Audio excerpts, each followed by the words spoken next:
Oh my god, Smash, you can't just drop the hard R like that, dude. Dude, I always drop the hard R when I'm talking about race cars.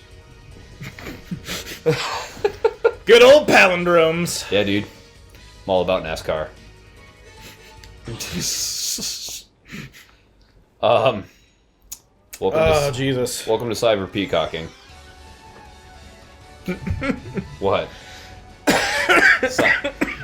Yeah, Cyber Peacocking. Is that when you... Oh god, why did I do this to myself? Oh, you gotta do really well. It's okay, Nah. you have Nova Strike, you're good. Yeah, you can just Soul Body. Yeah, because Soul Body does this. I mean, I thought you was going to use the charge version. Oh yeah, you have Imminent. That's one thing I really like about this game, is that your Buster actually does something cool other than fucking, give you a cool charge shot. It gives you infinite of your special weapons. Is Rink. S-Rank. Did you get that heart? Oh god. Yep. I don't really... The next one would normally be an armor piece, I think? No, I think it's an E-Tank and then it's an armor piece. Well, when you're playing Zero, the third one is the E-Tank. Yes. I'm pretty sure with Zero that the first one's an extra life, then the second one's a heart, and then the third one's the E-Tank. I think in this one you get the heart, the E-Tank, then the armor piece. You're correct. Duh.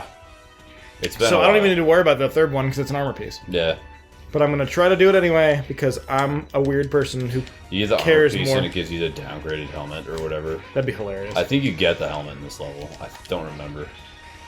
It's been a long time since I played this. Since like last year at least. Because I platinumed the fuck out of this entire collection. I need to platinum the second one. I'm close. I'm on X8. X7 was a nightmare to get through. Burn, burn, burn to the ground! Burn to the ground! Burn to the ground! Damn, dude. You getting it. Scoop. Hell yeah. Because I'm fucking awesome. Hell yeah. Disclaimer, I'm not actually that awesome. You are that awesome, man. I seen it with my own two eye. Your own two eye? My own two eye. My own two eye. You like the craft? Sorry. You like crave? Classic Game Grumps jokes. Yeah, back when they were good. Oh! Shit, hot takes. Hot takes. Unlike the Star Wars movies, which have never been good. Anyway. I'm just kidding. I love Game Grumps. Unlike my shitty uncle, who I hate, and wrote a book. Dude. Also, I found a mysterious game for the original PlayStation. What's the uncle thing that happened? They wrote a book that's for sale on Amazon, and Aaron started off selling it by like a Twitter storm about how his family's making him publicize it for his uncle who he hates. Oh. Alright. I'm sure it was supposed to be a bit, but both that and the Dindy thing are just... The fun thing about a bit is that, you know, generally you can tell it's a bit. Yeah. And the uncle theme, I'll give it to him, maybe it was just poorly thought out, because now there's been like a lot of pictures, and obviously it's just Aaron in a wig. Yes. But the Dindy thing, they still haven't come out and openly admitted that it's complete false. Yeah. And at that point, I know this is a lot of people being whatever, but a lot of people have said this whatever and it's not actually false advertising, but advertising it as the world's first battle royale and as from a lost Dindy game, which both of those things are listed on the Steam page for Soviet Jump Game. That's kind of fucking false advertising. Yeah. If neither of those things are true, that's false advertising. Yeah. I definitely don't. And I know a lot. So one thing that's been driving me insane recently, sorry for getting too real, folks, is that it really seems like a lot of people are just like, whatever, companies lie all the time. There's a difference between someone being like, studies show that 9 out of 10 doctors like our blah, and them actually having at least talked to 10 doctors and 9 of them saying, yeah, we like it, even if it was them giving them money. Yes. That's different than straight up saying, my shit cures cancer. It just cures it. And it doesn't actually do anything. Yeah. One of those is a blatantly false lie. Yeah. I mean, it is not the world's first battle royale, so it's like one of those things like, you shouldn't say that, man. Come on. Yeah. It feels dirty. Yeah. It can say it's the world's first battle royale, but then it has to say disclaimer, not the world's first battle royale, which I think would be hilarious. Dude, you know my favorite part? Sorry, I'm gonna gush for a second. My favorite part about Storm Owl is when he fucking salutes when he lands. He's like, and the fucking earth goes like, and it shakes. Oh my god. My favorite part about Storm Owl is how he's literally just Storm Eagle again. Storm Eagle, but an owl. I should probably actually do something about those guys, but I don't feel like it. You don't have to, but you can get the fucking best mech in any Mega Man game. I hate the fact that when it finishes that when it charges. But if you fly, it doesn't stop. Hell yeah. Oh, hell yeah, just shoot the beams. I had a friend get really mad on Facebook today and defend Limp Bizkit. Oh, okay, you did it. Clenched up a bit there. Defend Limp Bizkit from what? What did Limp Bizkit do? Someone was just talking shit. They're like, how the fuck are you gonna have Limp Bizkit, or they're like, who the fuck are these Limp Bizkit guys, and how the fuck are they gonna headline over Hailstorm? And I was just like... That's right. a very Kansas City thing to say. Right? I was just like... I don't know, man. I was just like... He was like... Hey, look, man, just because Johnny Dare wants to, like, just give it to the lead singer of Hailstorm for some reason. Much like he wanted to do to the lead singer of fucking Shinedown for a long time. Yes. Probably still does. Wait, Johnny Dare wanted to bone the lead singer of Shinedown? No, but, like... You couldn't go 5 seconds on 98.9 without them being like, and here's another song from Shinedown. Yeah, well, I don't know, man. I remember one day... Alright, so funny story. I used to work at O'Reilly's Auto Parts back in the day, and they played... I feel like they needed to change the name if you were there. Right. They played, like 98.9 on the 98.9, shit, we just gave away our location. Who cares? No, we've said we're in Kansas City before. No, they fucking... Come find us and realize how shitty Kansas City can be. But it's better than St. Louis. Hot takes. No, but, we listen to 98.9 in the store all the time, and me and my buddy that worked there, we got kind of tired of it, and we were eventually like, dude, let's just fucking put on something else. And I switched the fucking channel, and it was playing that one song, you know, it's like 369 down to the line, give it to me, suck it to me one more time, getting low,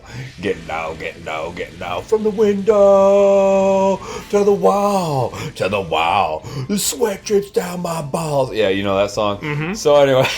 I like how you went for the long rendition when you could have just been like to the window to the walls, and I would have been like, yeah, I know that song. No, I had to do the whole thing. It's kind of required. No, but oh wait, here we go. Hold on, 1 second. I'll finish the story in a second. Just hold on. Just fucking yeah. Look at this. He salutes so fucking hard. Yes, but anyway, so fucking I put that on, and that came on. And I ran up front, and I was like, dude. My buddy saw me, and we were sitting there going like, ow, skeet. And right at that point, two very obviously like kind of racist white dudes like walked in the store that were kind of old and country looking, and they were like looking at us, just shaking their heads with frowns on their faces in the most disapproving manner I've ever seen. I was like, what? Look, man, all I'm saying is when we were in high school was a prime time for people to be like, oh man, you're speaking in them ebonics. We also lived in fucking rural.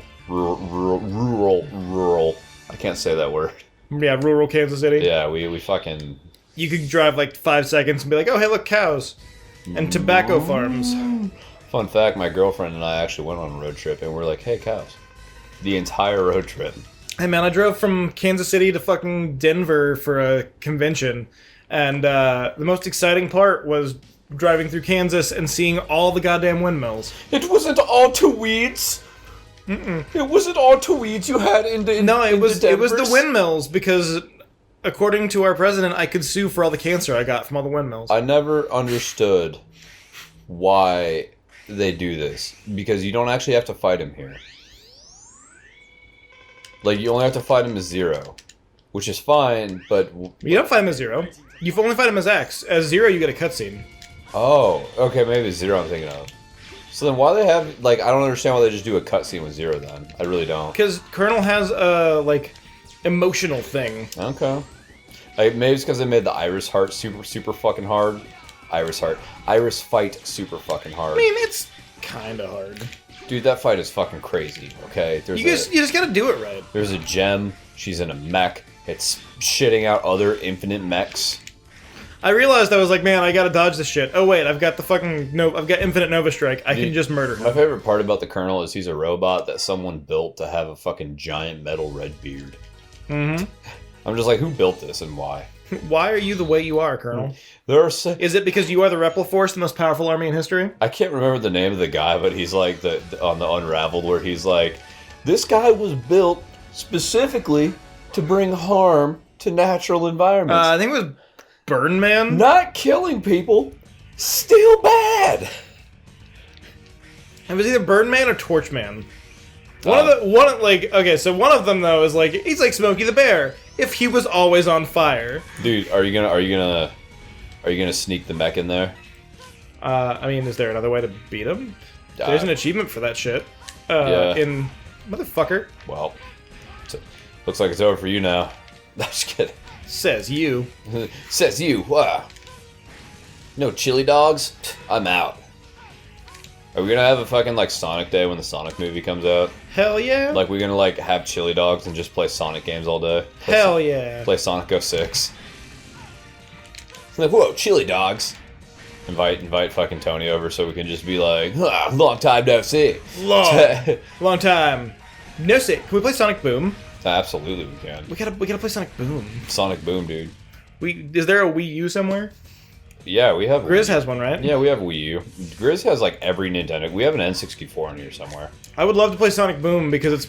I've never played that one. That's one of the few Sonic games I've never touched at all. We should play some N64 classics sometime because I've really never played the N64. I actually legitimately want to try to play Mario 64 sometime, even though I'll be terrible at it. We're not gonna. Like, look, no, I'm not saying we're gonna no, it's fine. No, I'm in because it should be interesting to watch someone who doesn't have nostalgia for it play it. Yeah. Because that was a N64 game I never owned. Like I had a bunch of N64 games. I had an N64 like since very close to launch of the N64. Yeah. But I never got Mario 64 because I didn't care that much. Because I don't like. I played demos of it and I was like, this feels weird and doesn't feel like Mario and I don't like it. What was the Donkey Kong game for that where you could switch between all the Kongs? Oh, that's just Donkey Kong 64. That's just DK64? Yeah. Okay. That one was fun. I played that one a lot. That game is hours. I only got to the boss where you fight the weird, I forget what it's called. It's like a Jack-in-the-Box that hops around a 3x3 platform area, and you gotta hop between them. I never beat him, because my cousin had it, and by the time I was figuring out the fight, it was time for me to go, so... And I just wasn't good at video games when I was a kid. I was really bad at video games. Weren't we all? That's why I like single-player games that just let me get absorbed in the story and feel things. Oh yeah, that's another point I was going to talk about with the fucking, this 8K resolution and the fucking, like, these insanely badass graphics and all this, like, monstrous power. And I'm like, of all these, like, crazy games with these insane graphics and shit, do you know what games moved me the most in the last, like, 5 years? Doki Doki Literature Club and fucking Undertale. Games that, like, are not graphically amazing. They're just fucking pretty to look at and have a, soul in them. I don't know. I would say of the last 10 years, the game that gripped me the most, it might be older than 10 years old at this point, is Bastion. Yeah, but I remember you told me about that, yeah. That game, fucking gripped my soul when I first played it. It was like it had just come out on Xbox 360, and I was like, I'm interested in playing this. It looks like fun. And then I actually picked it up. Went to play it, and lost a weekend to it, and played it all the way through in one full sitting. Those are the best games, though, man. Like the ones that you don't expect anything from, and then you play it, and you're like, this is fucking great. You know what I mean? Like you just, oh man. It's kind of how I felt when we played, or when I actually played Metal Gear Solid 5 and didn't have a meltdown. I wish we had that on camera. Same here, because that shit was fucking awesome. But you losing your mind was the best thing. Well, part of it was me making those really stupid fucking jokes as I was just waiting for the fucking cutscenes to end, and then the last straw was just falling off the roof, accidentally throwing a grenade and dying to my own grenade. Oops. Whoops. That was dumb. First time I died because I was trying to go too fast to get across the platform. Oh man, you were going Sonic speed. Blue streak flies by. Megaman the Hedgehog. Is there going to be an episode we don't talk about Sonic? No, because Sonic is basically a meme, and that's all we do is memes. Sonic is life. No, but it just, I don't know, man. It just cracks me up because everyone's like, oh, graphics, and I'm like, graphics aren't really all that important if you can deliver a good story or a really positive experience playing the game.